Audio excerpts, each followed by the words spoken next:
Is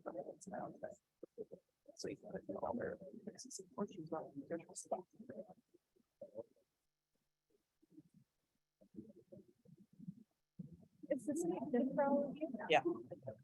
It's a better average, right? Yeah. It's my height. All right, good afternoon, everyone. Thank you. Thank you for coming to our very last session of the day. So today I have here with me, I have Breanna Morin, Emilia Grindlay, and Patrick MacQuarrie, and they are from the Alberta Recreation and Parks Association, with Communities Choose Well. Okay. I'll point the computer at you so they can see. A little louder. Yeah. Okay. I don't know how to turn Is that the down. Zoom needs to be louder? Oh, no, just the big mic. We can talk real close up. We'll Yeah. talk real close Yeah. to it. Okay. Good afternoon, everybody. Thanks for hanging out for the last session today. But welcome to our session honoring the voices of Indigenous women in the recreation and parks sector. We're really excited to have you join us today. Before we even get into our presentation, and as we were taught even this morning by Alana Cook, that really resonated with us. We want to open with a land acknowledgement so that we can begin and move forward in a good way. So we would like to acknowledge the First Nations, the Métis, and all of the people across BC who share a history and deep connection with this land. We're very excited and grateful to be joining you all as guests here on the ancestral, traditional, and unceded territory of the Sunima First Nation. We acknowledge the past, present, and future generations of these nations who continue to steward the land and waters, and we dedicate ourselves to moving forward in partnership with Indigenous communities in the spirit of reconciliation and collaboration. So we'll get into the introductions of who we are. So my name is Breanna Morin. I'm a program officer of engagement and reconciliation with Alberta Recreation and Parks Association and the program Communities Choose Well. I'm honored to be joining you all here as a guest to this beautiful land. Being near the water is very refreshing. We're actually from the prairies over in Alberta, very different scene over there.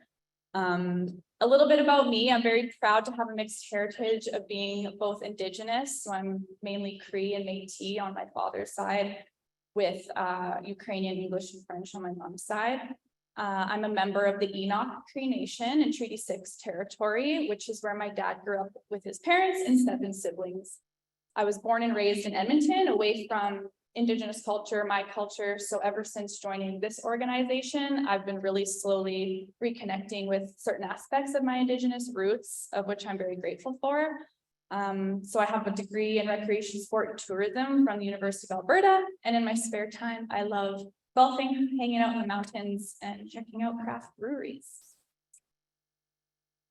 Hi, my name is Patrick MacQuarrie. I am a non-Indigenous settler ally. I was born in Saskatoon, and then when I was young, moved to and now still currently live in Edmonton. Both of those are on Treaty 6 territory. My father's side is from the UK. My mother's side is Dutch. In terms of I also have a degree in recreation, sport, and tourism from the University of Alberta. I've been working with Alberta Recreation and Parks Association and Communities Choose Well for over 11 years now. And in my spare time, you will find me, I am an avid ultimate Frisbee player. And my name is Emilia Grindlay. I'm the program officer of healthy eating and partnerships with Communities Choose Well. Yeah, I've been in this organization for a little bit over a year. So I'm the newest member of the team. Also a non-Indigenous settler ally. I have mostly German and English and Scottish in my heritage. I'm the oldest of 2 siblings. So me and my parents and my youngest sister grew up in Calgary, and then I moved to Edmonton to go to the U of A, where I did a degree in nutrition and food science. Yeah, and I've been living in Edmonton ever since. Yeah, extremely grateful for the invitation to be in this territory. I'm very passionate about food, sustainability, music. And in my spare time, you can often find me in a choir rehearsal or out on a fun little nature walk or rewatching some of my favorite movies.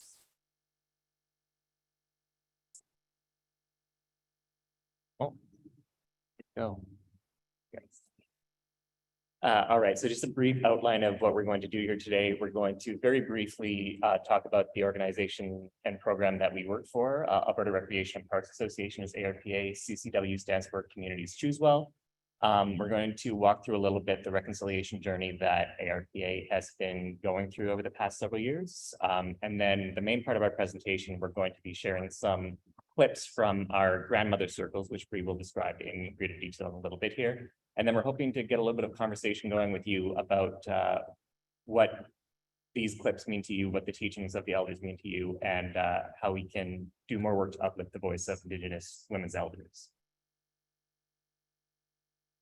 Thank you. So Communities Choose Well is the program that the three of us work for. It is a program that is in Alberta. Its primary goal is to support healthy eating and active living in Alberta. We do that through connecting with local champions and trying to support them to build their capacity to make their communities a healthier place through things like education, recognition, grant programming, things like that. You can see our mission statement there. And this next slide is our reconciliation journey. So Alberta Recreation and Parks Association has really tried to move itself forward as, thank you, as an ally in the two Indigenous communities in Alberta. Some of the work that we've done includes the grandmother circles that you'll see here today. At our conference each year, we have a dedicated stream dedicated to Indigenous culture, teaching and education. We've also done other projects such as the Culture Camp Project, bringing elders together on traditional lands to share and celebrate Indigenous culture. There's lots of other work that we will get into in a little bit, but that is our reconciliation journey so far. And this is you. This is me.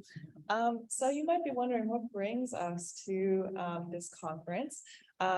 So ARPA as an organization has been in attendance for, I believe, 9 out of 10 of the iterations of this conference so far. So cool. And I think the last couple of years, members of our team have presented virtually. I think we've presented total at around 3 or 4 of these conferences. So we're really happy to be back. Thanks for having us again. And I want to just acknowledge that our colleague Janet Naklia, who is a big part of our connection with Indigenous communities currently, she was really the one to initiate and start to maintain some of those relationships with elders in Treaty 7 territory. And it's largely due to her that we're doing a lot of the reconciliation work today, and that we have the privilege to have these relationships with the elders. So really, really grateful for her and for that. Yeah, and so Choose Well, we have that connection to the sort of physical activity and wellness side of this conference. Our general mission is to promote healthy eating and active living and wellness. So right up our alley there. It's also really important to us to support Indigenous-led organizations and events. This is so cool. And most of all, we're just really honored and grateful to be here to be able to uplift and amplify the wisdom of the grandmothers we'll hear from very shortly. Yeah, and they speak for themselves. So yeah. I'll get you to do the actual thing. All right, so we'll get into the significance of the grandmother circles. As a note briefly to the audience, some of you may be wondering whether or not we should even be sharing these personal stories of the grandmother circles, but we just want to assure you that we have their permission to share in far as wide. The whole purpose of these circles is to share their messages with larger audiences. In fact, we'll point out to it later, but you can access the full length videos on our website for free. But we just wanted to address that first and foremost, as they do mention a lot of their personal stories and teachings today. So we'll get into what are the grandmother circles in our situation here. Some of you may be familiar with different types of circles in your communities or cultures, but we know that oral storytelling and the transfer of knowledge are very important aspects of Indigenous culture. And so the grandmother circles have really helped to provide these elders from multiple nations across Alberta a safe space to come together and share those women's teachings and traditions that have been passed down to them in an oral setting. who is involved? So first and foremost, we want to recognize Elder Doreen Healy, who you will hear from shortly, but she's the originator of these circles, and with the help of Janet Naklia that we mentioned, she's our Director of People of Culture, we were really able to bring these circles to life. But we have elders from various nations across Treaty 7 territories specifically. We'll hear a lot from Blackfoot elders today, Dene, Métis, there's many other communities out there.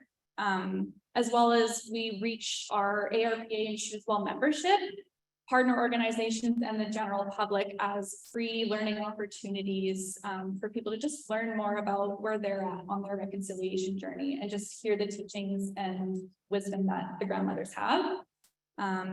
Why do these spaces matter? Why do these circles matter? Well, Indigenous women's voice matter. The early years of the pandemic, as we all know, posed many challenges for those in-person connections. So many elders were experiencing loneliness, isolation, while still looking for ways to share their stories and pass down knowledge to the younger generations, especially.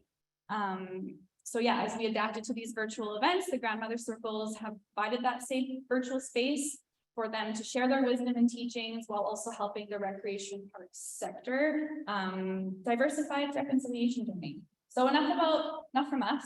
This is about the grandmothers. We're going to share some tidbit of clips, short clips from the full length. And yeah, you can go to the next slide.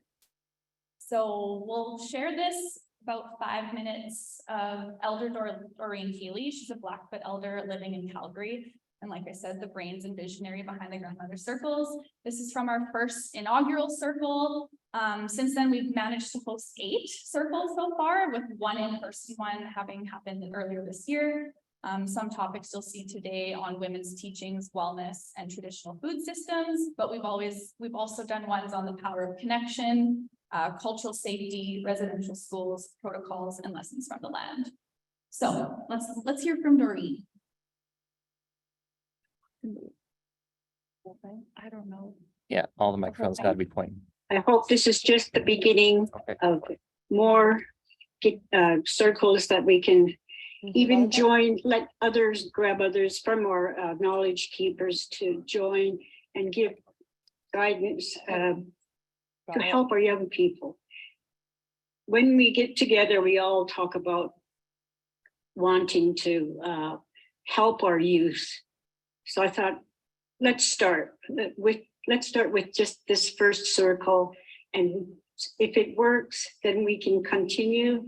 If we need to find some other way, we can just keep adding different means of how to help our young people, and they can tell us what will work and what won't. But I just want to get things started. So thank you, you wonderful women, grandmothers, for joining us. And Janet, thanks for facilitating everything. We couldn't have done this without you. Thank you so much.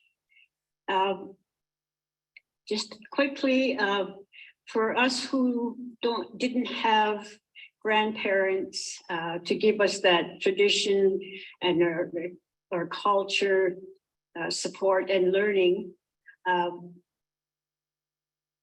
I was one of them too. I had to just survive in residential school alone. And when I left residential school, went to Lethbridge, finished my grade 11 and grade 12. And after my business training, I came to Calgary. And throughout all of this, I never had that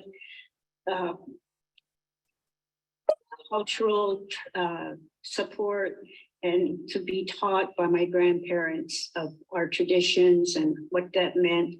But somewhere I had spent, when we were allowed to leave residential school during the summer and Christmas and Easter, I was sent to my grandmother, and I spent those times with her. And I give her a lot of thanks and lots of love, because it was her that kept me to keep my Blackfoot language. Otherwise, I would have lost it, because my parents didn't speak Blackfoot all the time because they spoke English. but it was my grandmother who always spoke to me in Blackfoot. So I would, when was out there by myself, I had to survive. And in residential school, I learned how to survive. And then when I left residential school, I still, up to till today, I still survive on my own. I never had anybody to help me. So I think of our young people, and I don't want them to be in that to go through that same path.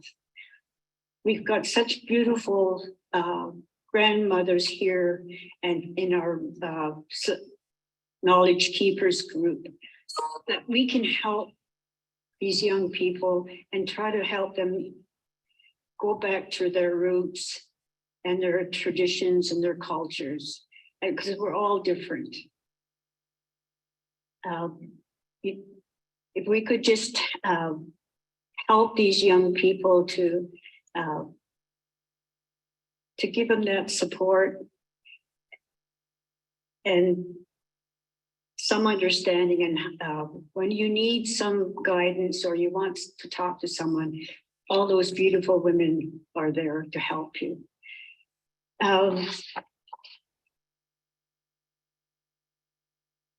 Because our young women, you're our future, and we want to give you that support to make you that strong women that you guys need to be, because you're the ones that are going to carry on our culture and our traditions, our languages. So we want to be on that same path with you to help you, be a resource for you so that we can help you become that strong woman that you guys should be. That's how our Blackfoot women were. They took care of the house. And even some women, if they chose not to be taking care of the house, they were allowed to be part of the hunting, to become a warrior and to go alongside to hunt with the men and even go to war. So that's what I did some research, and I found that out with the Blackfeet Nation. So I think that's just amazing, the roles that our women, we are so strong.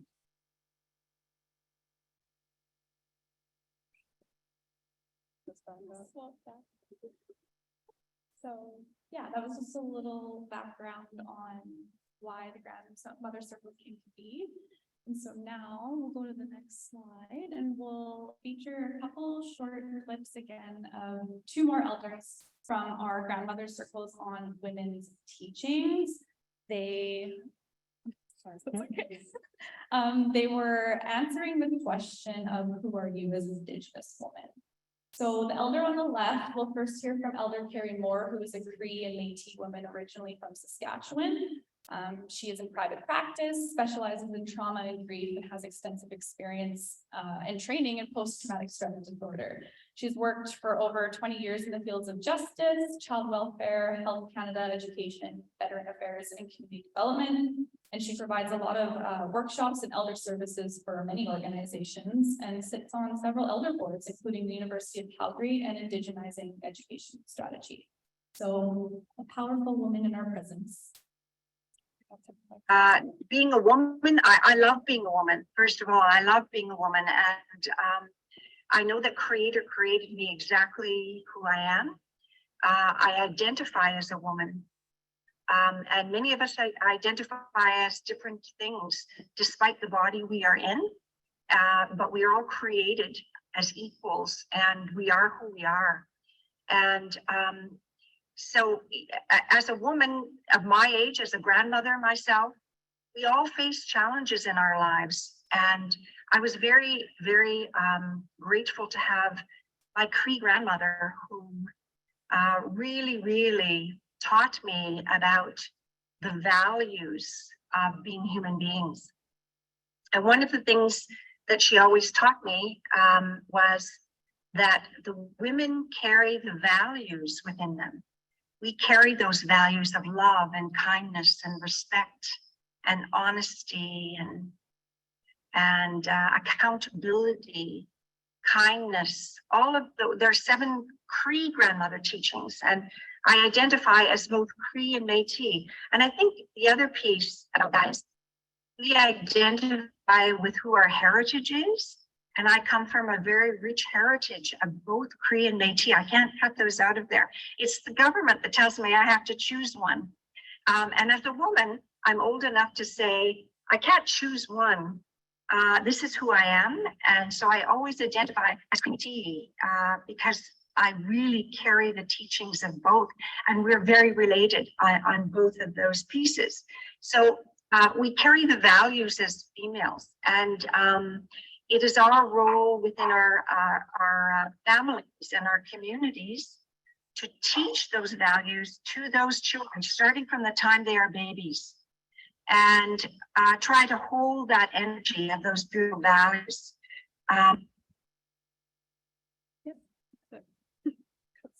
Cuts off at 20 times, but yeah, so that was Elder Carrie. We'll get into the takeaways after we watch just another clip from another lovely elder that we work very closely with. Her name is Rose Croshoe, who is an honored Blackfoot elder and traditional knowledge keeper alongside her husband, Elder Dr. Reg Croshoe, both from and residing in Piikani Nation. Together, they have been advisors for many committees with national, provincial, and local scopes, focusing on work with elders, youth, culture, and the environment. They're both instrumental in the development of the Elders Knowledge Circle, and they work really closely with the United Way of Calgary and area.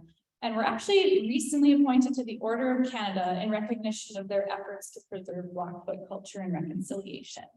So let's hear a little bit from Rose as she shares stories from her childhood.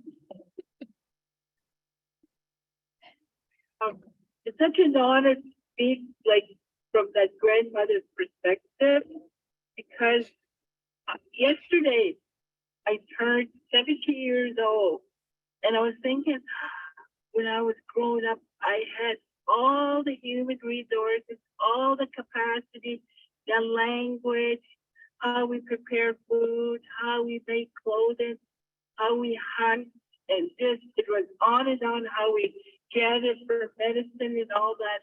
And as a child, I thought, oh, my grandparents, my mom, are going to live on forever. And I didn't realize after all that, now I'm in that role. And my role is, it's quite diverse, because I have to teach my children, my grandchildren, the community, and all the societies that I belong to, because they're all our children, Regina. They're all our children. So the grandmother's here, you're all my children and your children. And especially with those values and those principles that come along with this, it must be the kindness, like Terry mentioned the 7 teachings, Jackie talks about it too. And especially when you're, I remember as a little girl, my aunties, my grandmas, and my mom were making a teepee because my dad got elected as a counselor. So everybody came, and my grandma was one that sewed the back of the teepee, because that's where you tie the teepee onto that pole so that it's secure, it doesn't fall off the teepee, and your home is safe. So, and that's what she used to do. They always watch their needles, their threads, all the tools that they're going to use. They do that. And then even when we're going to go pick berries, we smudge our pails and all that, and we're going to go pick roots. The biggest stick is smudge. We all smudge ourselves, because that's why we're protected when we go out and come back. Right now it's August, we're going to start getting ready for preparing our food, drying our saskatoon, drying our meat, putting it in parfleches and all that. So in my family, I do that. Even with COVID, I taught my granddaughters how to dry meat. So we made dry meat. And some of you that came to our pipe ceremony, when we opened our thunder pipe, I had driving, and I wanted all the elders to be there to share, but I can't. We're only limited on 30 people. So my work of duty as being that grandmother, that mother role, and all that traditional, there's lots of duties involved, and also you have to how you carry yourself when you're around people in the community. Sometimes I have that old self. I gotta get this grant. Why do I get this set up? But I gotta slow down. And sometimes listening to those stories, many stories were told to me by my traditional grandmothers and my traditional mothers. Those are the ones that when I got into those societies, taught those teachers to me. And all we had to do was listen. We had to listen and observe because we were learning. We were like in class. And sometimes we go out, when we're going to go get tickets, for the TV, those steaks. There's a ceremony that we use because of the wood. We're thanking Creator for giving us that wood to protect, hold our TV down. Things like that. Some of us have forgotten those ways, but we still teach them because today our world is so fast. It's like the snap of your finger. I'm a great grandma. My great grandson learned a lot of stuff. We teach him. The whole family, we almost raised him. We look after his needs. So that way he's protected. So we have to do that with other children that don't have those resources. And I think as grandmothers, I think this is the start. And I'm so glad we're all getting together and discussing those. So thank you for your time. I don't want to talk too long, but thank you and have a really good weekend. I'm just gonna make the decision to take this off and stand. I think that's maybe gonna just make it easier for we have a lot of different. So that all of this will be really good, I think. Yeah, okay, we're free agents now. There we go. All right, so for the next slide. There's Rose wishing us all a good weekend. That's very timely, not planned, but that was recorded. Made me feel good.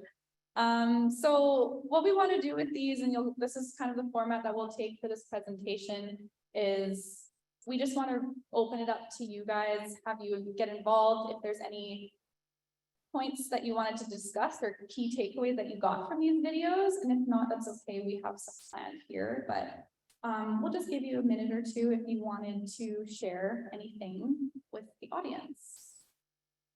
Oh, that's cool. Anything that spoke to you? Is there anything that spoke to you, or anything that you can kind of think about, or thinking about your own grandparents? Yeah.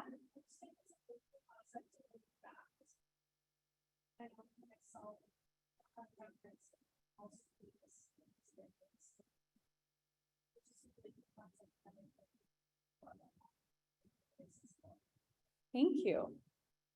All right, so yeah, we approach these videos. We don't want to tell you how to do it. We're an ally organization, obviously.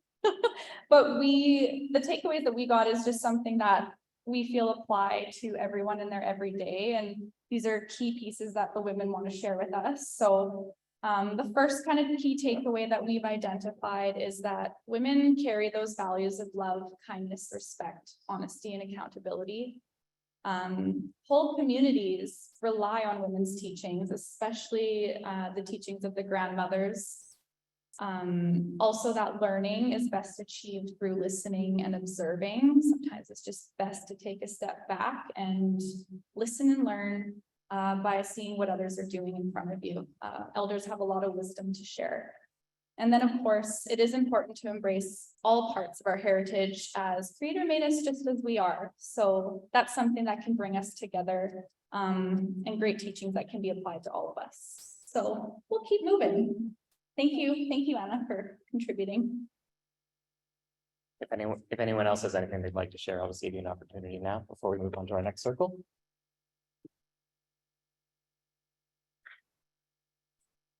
Okay.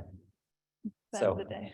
yeah. It's the end of the It day. is the end of the day. It is the end of the day. Our next grandmother circle was focused on wellness. The question that we asked them was what does wellness mean to you? And so once again, here's a video clip from Elder Carrie Moore, who we met in our last grandmother circle. Oh, why did it go back? Go back.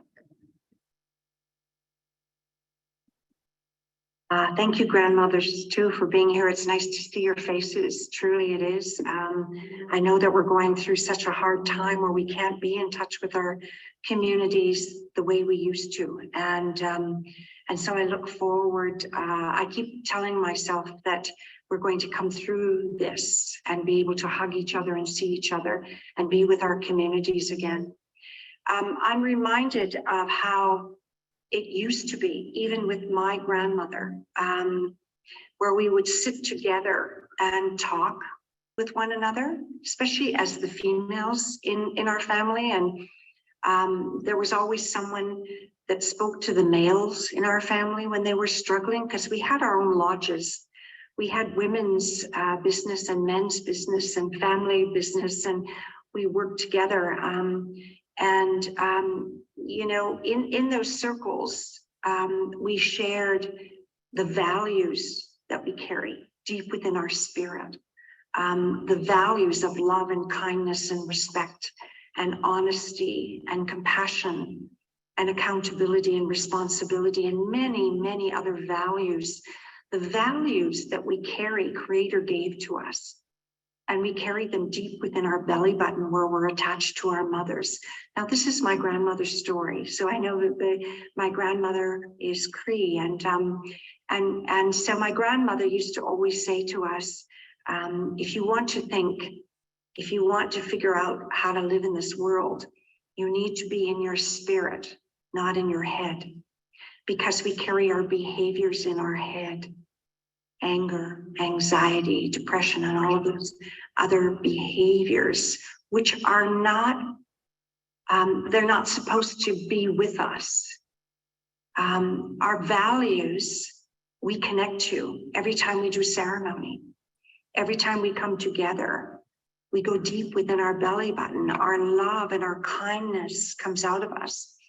As mothers and grandmothers and aunties and women, we are the first teachers of the babies and the children. And so in our societies, in our families, we would bring those babies together and we would talk about our lives, and we would hold those babies and teach them about how wonderful they are.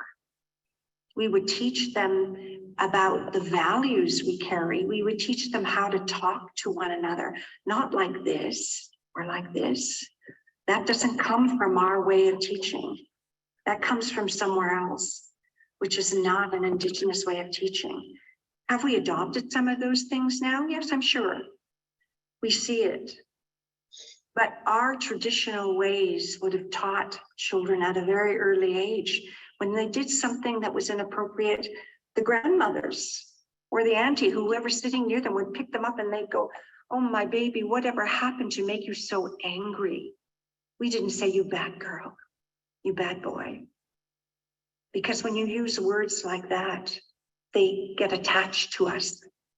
It's very hard to let them go. It's very hard to believe that you are anything but that, because it's coming from the people you love. Instead, we would say, "What happened to make you so angry?" At the very youngest, with the children, we would have taught them that they have a right to their feelings. They have a right to how they feel, but they also are responsible for how they react. And so we would bring them back into their spirit before we said that. "What happened, baby?" And we would teach the little girls and the little boys throughout their lives in those teepees or in those homes that we have nowadays. And it was always the women in my culture that were responsible for what happened inside that house.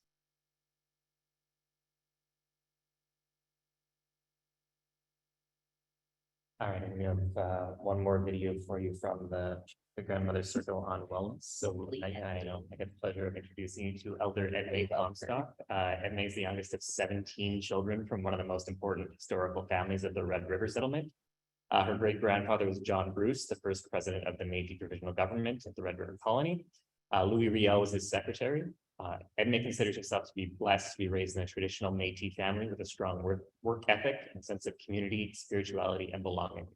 She generously shares her cultural teachings, the Chip language, and history through various educational outreach programs for youth and families. And they were just talking to another Métis girl in their language. And so they would send the child home.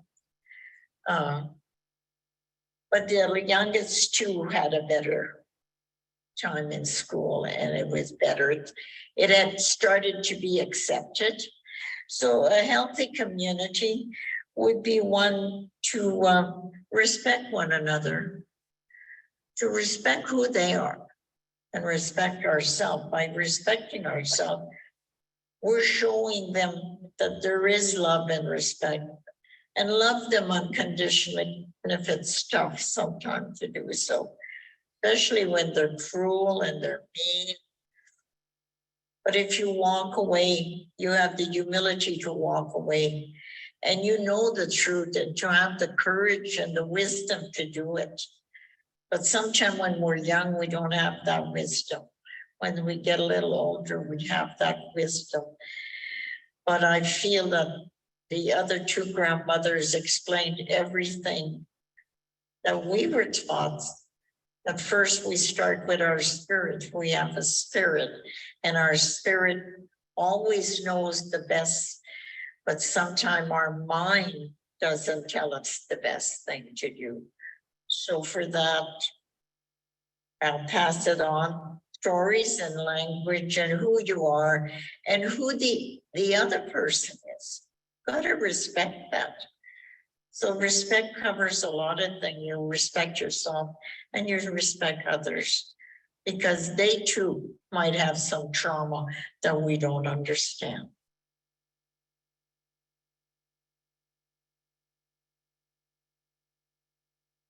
All right, now we get another opportunity. If anyone has any reaction to that, anything they'd like to share based on those videos from our wellness circle, we now have that opportunity.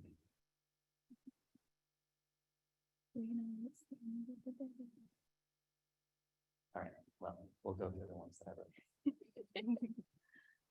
All right, so the first one, we saw in both videos the importance of reconnecting to our spirit to find our values, and how behaviors come from the brain, and how our values and all the things that make us who we are connect to our belly button, where we're connected to our mothers and into our spirit. Yeah, we need to put these slides. Oh, thank you. Oh yeah. Understanding negative outbursts in children and in everyone as reactions to trauma, and not as any judgment of personal shortcomings on their part. And then I love the message of Emma, just respecting ourselves and others, even when it's difficult to do so. Thanks. Any more comments? Yeah, is there anything else anyone wanted to share? Quiet contemplation is totally cool too. It's, that's the end of the day.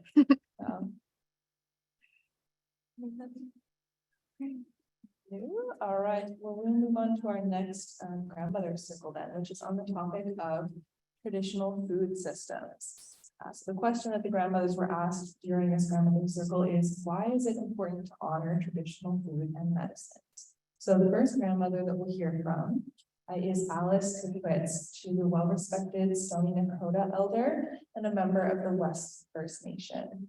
Alice is a mother, a grandmother, a knowledge keeper, and an interpreter and translator of the Stoney Nakoda language. Alice was an active participant in the ARK Elder Capacity Building Camp in 2021, as well as in the previous Elder and Youth Camp. So let's hear from Alice. Yeah, it's more like opposite. And our medicines, we as the people, we get our medicines from all 4 directions as well, and into BC. we go out there and we harvest our medicines as well. So everything in our lives, in our lives is sacred. It's that all that sacred connection you have, is the center of our being. And that connects us to the land, to the environment, to the animals. And, today we still practice, what we're taught, and we're able to teach our young people about our plants, about our harvesting seasons as well, and the practices and protocols involved. So it's very important that we teach our young people about our traditional foods and our traditional way of being. No, this is not storytelling. When you talk about traditions, history, culture, you have to live it. It's not something that's in the past. And we need to remind our young people that, our way of life, we can still live that life. We can still do land-based teachings and teach our young people. Don't just galvanize about your history or your culture as if it doesn't exist anymore. We as Indigenous people, still practice our culture and our languages and our way of life.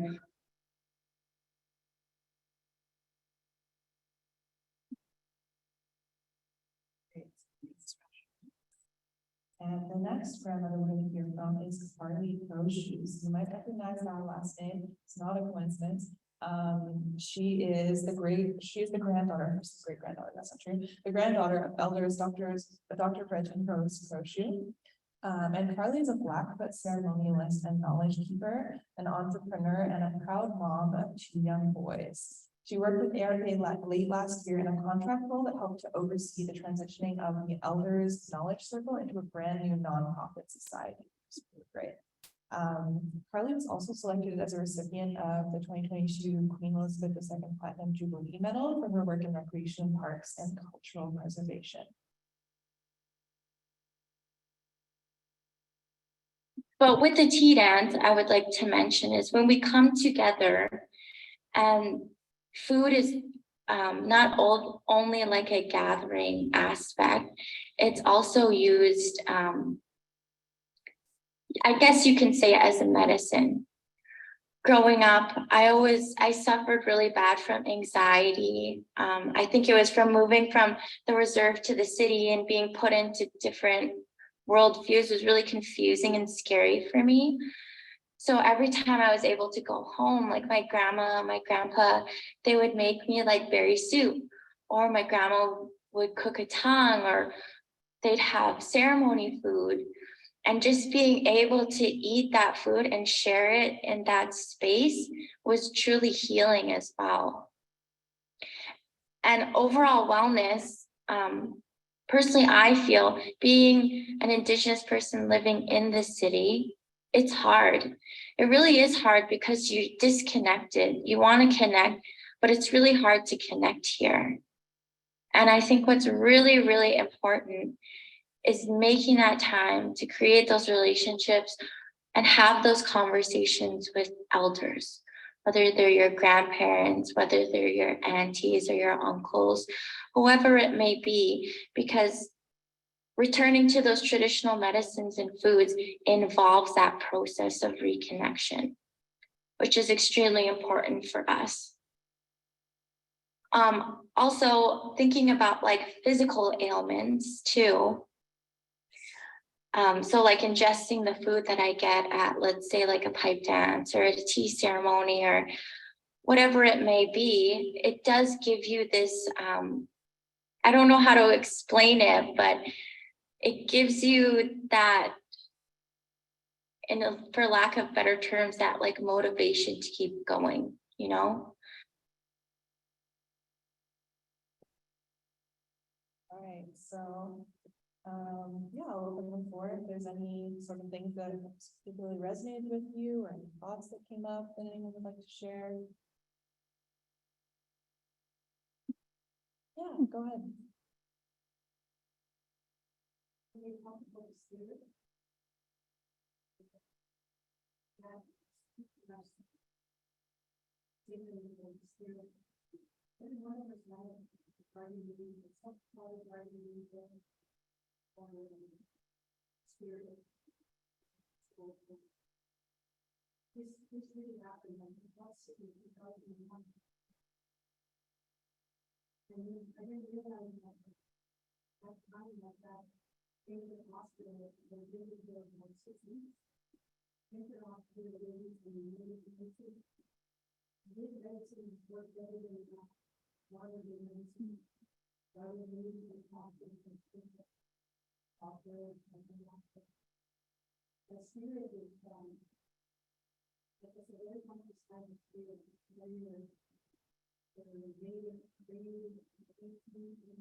Thank you so much. That's really helpful. Thank you for sharing.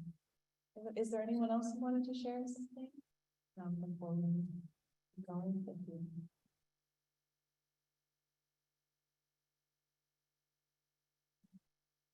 Yeah, I have a couple takeaways written down, but you know, the importance for youth to learn about practices and protocols, like you said, involved in harvesting traditional food and medicines, and that our being has sacred connection to everything, the land, all the plants, all the animals, the environment, and that food and medicines have a healing power and are sometimes using the gathering aspect or through ceremony.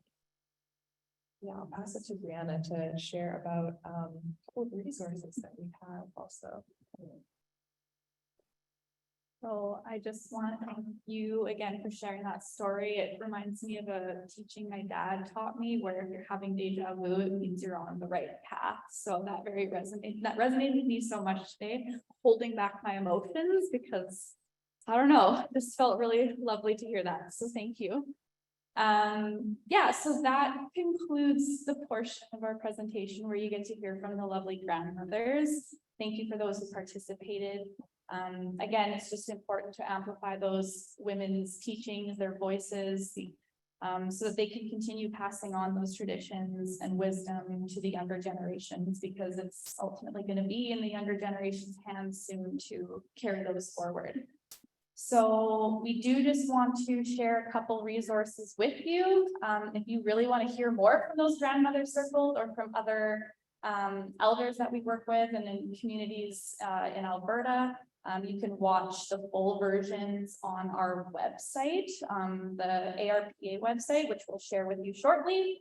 You can find them in our Oral Knowledge Hub. This hub is a great space for anyone to come by and view videos, resources, partner resources, just about reconciliation, no matter where you are on your journey. There's a lot of great information there, and a great place to just celebrate the elders and Indigenous partners and communities that we work with. So yeah, the Oral Knowledge Hub. And then on the Choose Well side of things, we've launched a new Healthy Communities Framework, which is a free online community development tool designed to help community leaders or recreation professionals increase healthy eating or active living in their communities. Across all of these 7 pillars, which include policy, places, people, partnerships, programs, promotions, and participation. So recognizing that we are an ally organization, we really wanted to be genuine in including resources and Indigenous ways of knowing across all 7 of these pillars, while also sharing a lot of success stories from the Indigenous communities that we work with, so that those stories can hopefully inspire other people and other communities to do something great with their community if they're maybe having troubles with it. Yeah, so those are our 2 resources we wanted to share, and I'll pass it over to, I think, Emilia. Yeah, it's back to me. So yeah, this QR code, oh my gosh, on the screen will take you to the Oral Knowledge Hub. So I don't know if you can scan from this far away. We kind of were hoping if we made it this big, maybe you could.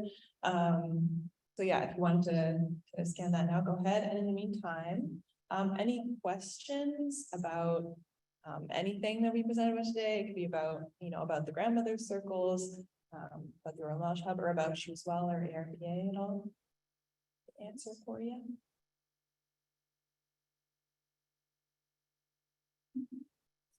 Yeah, the website is arpaonline.ca. Oh, yes, a question.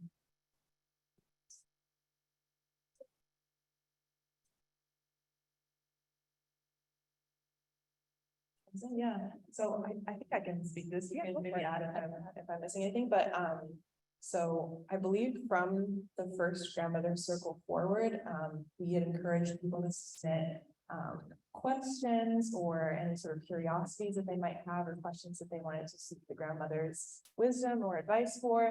And sort of as we continue to do those grandmother circles, we've collected some of those questions, and so some of those curiosity questions end up as the topics of the grandmother circles.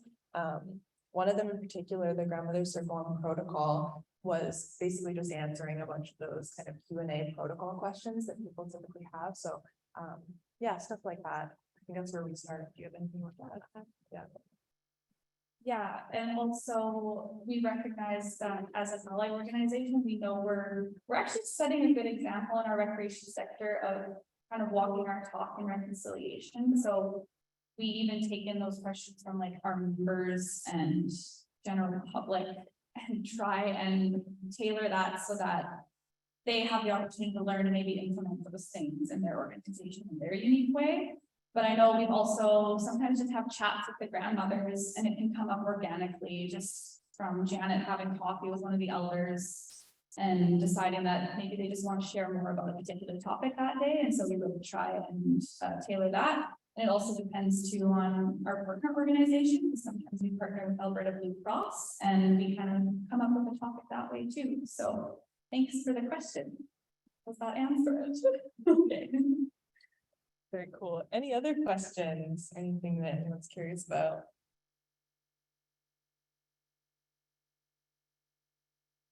Yeah, go ahead.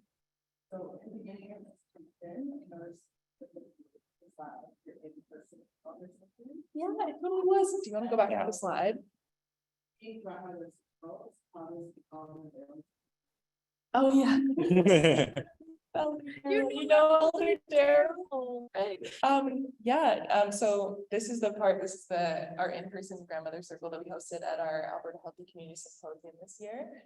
And we kind of have, you can't really see from the photo, but we have it all kind of set up in a nice big circle. So Daryl wasn't there participating in the grandmother circle as much as he was, I guess, sort of being there for it. So he wasn't sharing with the grandmothers, but yeah, and actually, yeah. In the picture. Yeah. he snuck his way in and was heckling all the grandmothers as he does. But no, for those who aren't familiar, Joe Brass is an elder that we work with as well, and he works with a company, Trellis, that used to be Boys and Girls Club of Calgary, but he's a circle keeper there. But yeah, it was a grandmother circle. People were trying to ask him questions, but he did the honorable thing and said, no, this is about the ladies today, so come chat with me afterwards. But yeah, he was just participating at our symposium. He wants to get more involved in coming to these kind of conferences and events, so that's why he's there. We also, yeah.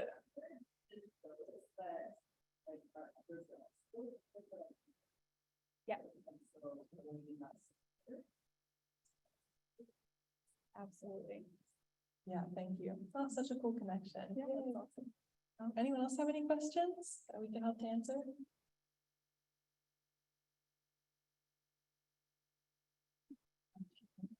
Yeah, seeing nothing immediately. Yeah, let's go back to the all the way through. Yeah, so we just wanted to sort of, I guess, leave you with this take-home reflection. We're kind of almost out of time here, so maybe something you can just take with you and ponder on your own is how can you be uplifting the voices of Indigenous women elders in your own community? You know, it doesn't obviously have to look exactly like this. It's just an example. But yeah, maybe sort of think about that as you leave today. And then, yeah, just thank you everyone for coming. Yeah, it's an honor to be here and to be able to uplift some of the grandmother's words and wisdom with you all today. But definitely encourage you to check out the rest of those videos. They are much, much longer than the clips we showed, and they're rich with wisdom. So yeah, don't hesitate to connect with us. You can come and chat with us if you see us around the rest of the conference. We'll be here tomorrow too. You can send us an email. All of our contact information is on the Choose Well website. We also have socials and stuff. So yeah, thanks everybody.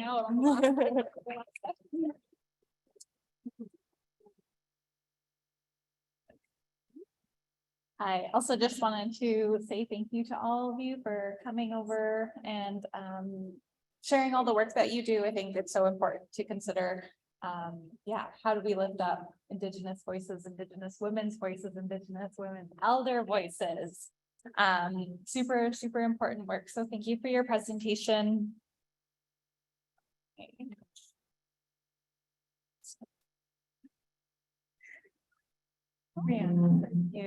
you very much. And thank you so much again for your presentation. So that concludes everything for today. Tomorrow we'll be back at 9 a.m. Rosalind, did you want to say anything? Yes. Thank you so much. We can close that. Yeah, thank you. Good evening, Yadakshi. Thank you everyone for being here today.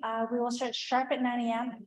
I'm very proud to have Richard Peters here to kick us off with the keynote, and Dr. Littlechild's here as well, and Chief Randy Ermiskin. So have a lovely evening and see you a fresh start. We have canoes again tomorrow.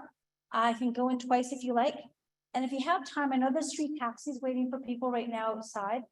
There's 9 people who are being paged. Help us put the chairs away. Cook Shannon, thank you. Have a great night. Thanks. I had fun today. Thank you. It was awesome. Thanks, Rosa and Dr. Morin.